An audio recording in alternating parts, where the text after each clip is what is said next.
जय हिंद दोस्तों, कैसे हैं आप लोग और कैसे चल रही है आपकी स्टडी। दोस्तों यदि आप क्लास 12 के छात्र हैं और बोर्ड एग्जाम की तैयारी कर रहे हैं तो ये वीडियो आप लोगों के लिए रामबाण साबित होने वाली है। देखिए दोस्तों, ध्यान दीजिए, यहाँ पर जो आपका फिजिक्स का बुक है, यानी कि जो 1 से लेकर 14 चैप्टर तक हैं, उन सभी चैप्टर का जितने भी दीर्घ उत्तरीय प्रश्न यानी जितने भी लॉन्ग क्वेश्चन है जो 5-5 नंबर वाले पूछे जाते हैं, आज की इस वीडियो में आपको मैं बताने वाला हूं। दोस्तों बस इतना आपको पढ़ लेना है। मैं आज इतना बताने वाला, बस इतना ही क्वेश्चन को आपको पढ़ के जाना है और विशिष्ट उत्तरीय प्रश्न आपका आज की इस वीडियो में क्लियर हो जाएगा। ध्यान दीजिएगा दोस्तों, आपकी एग्जाम में टोटल 8 प्रश्न पूछा जाएगा, जिसमें से 4 प्रश्न आपको बनाना रहेगा, एक प्रश्न 5 अंक का होगा।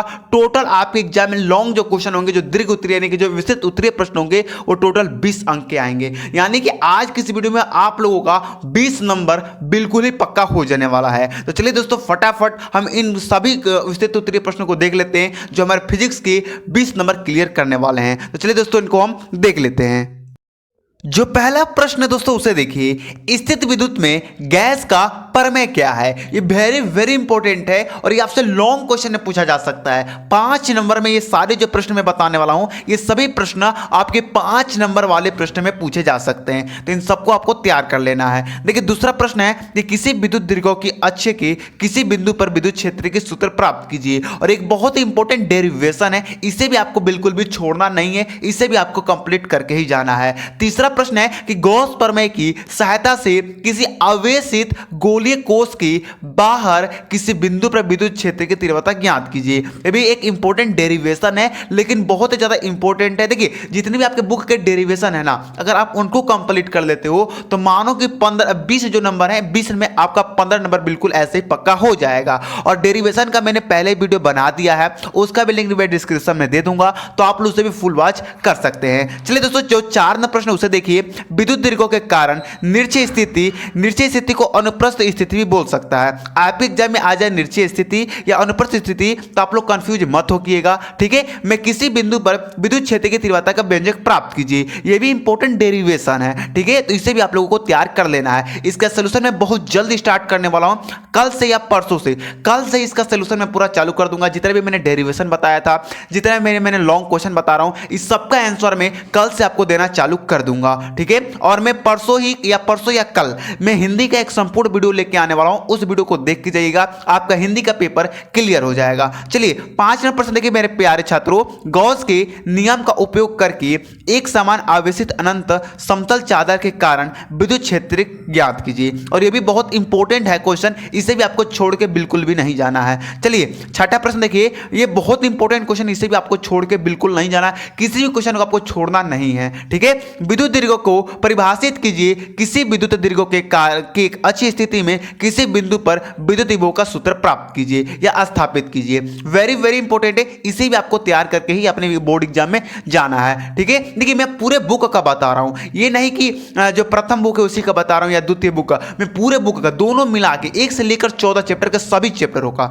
ठीक है। तो आपको कंफ्यूज यहां पर नहीं होना है, बस इतना ही आपको लॉन्ग क्वेश्चन तैयार करके जाना है। चलिए 7वां प्रश्न है कि समांतर प्लेट संधारित्र की धारिता के लिए व्यंजक का निगमन कीजिए। इसकी धारिता को कैसे बढ़ाया जा सकता है? वेरी वेरी इंपॉर्टेंट क्वेश्चन है, इसे भी आपको बिल्कुल छोड़ना नहीं है, इसे भी आपको तैयार करके ही जाना है। चलिए 8वां प्रश्न देख लीजिए। मुक्त इलेक्ट्रॉन के अनुगमन वेग से आप क्या समझते हैं? इलेक्ट्रॉन अनुगमन वेग के सिद्धांत द्वारा ओम के नियम का निगमन कीजिए। यह भी बहुत ज्यादा इंपॉर्टेंट है मेरे छात्रों, तो इसको भी आपको तैयार करके ही जाना है। चलिए दोस्तों, हमारे जो नेक्स्ट क्वेश्चन यानी कि जो 9वां प्रश्न है उसे भी हम लोग देख लेते हैं।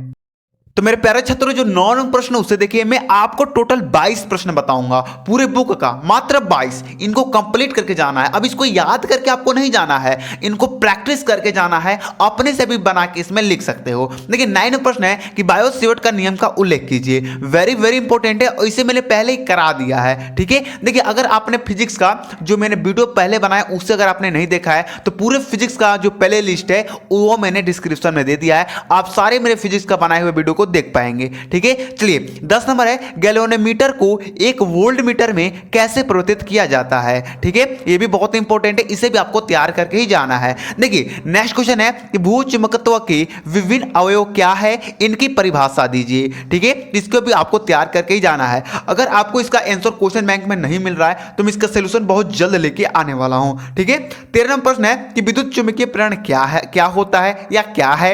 विद्युत चुंबकीय प्रेरण के आधार पर आनयन प्रेरण की परिघटना समझाइए। आनयन प्रेरण का एक उदाहरण दीजिए। ये भी बहुत इंपॉर्टेंट है, इसे भी आपको तैयार करके जाना है, इसे आपको छोड़ना नहीं है मेरे प्यारे छात्रों। देखिए 14 number very very important question है कि ट्रांसफार्मर का सिद्धांत क्या है। बहुत इंपॉर्टेंट है, इसका आप लोग डायग्राम बनाना भी सीख लीजिएगा। अगर आप ट्रांसफार्मर का डायग्राम बना देंगे तो आपको जो कॉपी चेक करने वाला एग्जामर होगा वो आपको फुल नंबर दे देगा। ठीक है, चलिए विद्युत चुंबकीय तरंग क्या है, ये भी बहुत इंपॉर्टेंट क्वेश्चन है, इसे भी आपको तैयार करके ही जाना है अपने बोर्ड एग्जाम में। चलिए नेक्स्ट क्वेश्चन देखिए, तरंगांक किसे कहते हैं। हाइगेंस की द्वितीयक तरंगिकाओं का सिद्धांत लिखिए। ये भी बहुत इंपॉर्टेंट है। देखिए आप लोग सभी क्वेश्चन का स्क्रीनशॉट लेते चलिए, ये नहीं कि आप लोग स्क्रीनशॉट ले नहीं रहे हो और मैं बताते चल रहा हूं, बस आप लोग देखते चल रहे हो। ऐसा आपको काम नहीं करना है, आपको सारे को स्क्रीनशॉट ले लेना है और इनको अच्छे से नोटबुक में एक कॉपी बना लीजिएगा, और लास्ट कॉपी तो बनाना है, एक कॉपी बना लीजिएगा, इन सबका आंसर क्वेश्चन के साथ लिख लीजिएगा और डेली एक बार इनको पढ़िएगा और अपने से लिखने की कोशिश कीजिएगा। ठीक है, चलिए और दोस्तों हम डेली लाइव करते हैं शाम को 7 बजे से 8 बजे तक, और सुबह में 5 बजे से 6 बजे तक लाइव हम करते हैं। तो आप लोग सुबह में भी रेडी रहिएगा और शाम को भी रेडी रहेगा इस चैनल पर। चलिए 17वां प्रश्न है कि हाइगेंस तरंग सिद्धांत के आधार पर प्रकाश तरंगों के अपवर्तन की व्याख्या कीजिए। ये भी बहुत इंपॉर्टेंट क्वेश्चन है, इसे भी आपको छोड़ना नहीं है। मैंने जितने भी प्रश्न लिए हैं ना मेरे प्यारे छात्रों, इस सभी प्रश्न ना आपके रिस्पेक्टेड प्रश्न है, यानी कि ये बार बार एग्जाम में आए हुए प्रश्न है। आप किसी भी साल का पेपर उठा के देख लीजिए, उसमें जो लॉन्ग क्वेश्चन है ना वो इन्हीं वीडियो से आपको मिल जाएंगे। ठीक है, तो आप विश्वास करके बिलीव करके इन क्वेश्चन को आप तैयार कर सकते हैं। चलिए 18वां प्रश्न देखिए, प्रकाश के विवर्तन से आप क्या समझते हैं। एक पतली झिरी से प्रकाश के विवर्तन के कारण प्राप्त विवर्तन प्रारूप की व्याख्या कीजिए। ये बहुत इंपॉर्टेंट है, इसे भी आपको बिल्कुल छोड़ना नहीं है, इसे भी आपको तैयार करके ही अपने बोर्ड एग्जाम में जाना है। चलिए 29वां प्रश्न देखिए कि समस्थानिक तथा संभारिक का अर्थ दो उदाहरण देकर समझाइए। ठीक है, और इसका अंतर ही पूछ देता है कि समस्थानिक और संभारिक में अंतर क्या है। 4 अंतर लिखिए, 5 अंतर लिखिए, तो आपको इनको तैयार करके ही अपने बोर्ड एग्जाम में जाना है। तो चलिए दोस्तों, जो हमारे और 3 प्रश्न बचे हैं उनको भी देख के इस वीडियो को हम खत्म करेंगे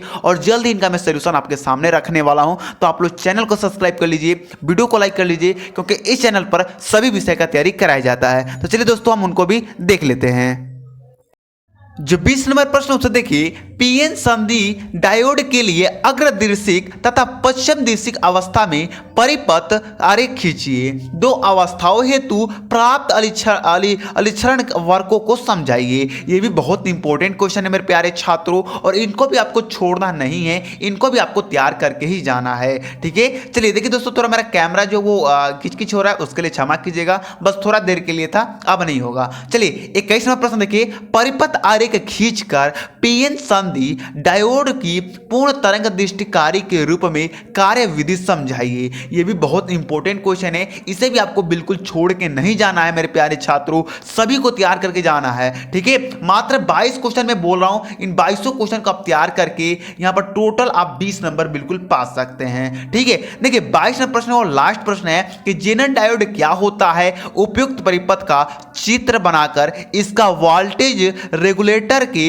रूप में उपयोग समझाइए। और ये दोस्तों रहे आपके 22 मोस्ट इंपोर्टेंट क्वेश्चन, बस इनको कंप्लीट करके आपको अपने बोर्ड एग्जाम में जाना है, इससे ज्यादा आपके बोर्ड एग्जाम में नहीं पूछा जाएगा। ठीक है, और इसका सॉल्यूशन मैं बहुत जल्द लेके आने वाला हूं, तो आप लोग अगर चैनल को सब्सक्राइब कर लेंगे तो जैसे मैं कोई वीडियो अपलोड करूंगा उसका मैसेज आपके पास जाएगा और आप हमारे वीडियो को मिस नहीं कर पाएंगे। तो चलिए दोस्तों, मिलते हैं अगली वीडियो में, तब तक जाने का हमें इजाजत दीजिए। जय हिंद, जय भारत।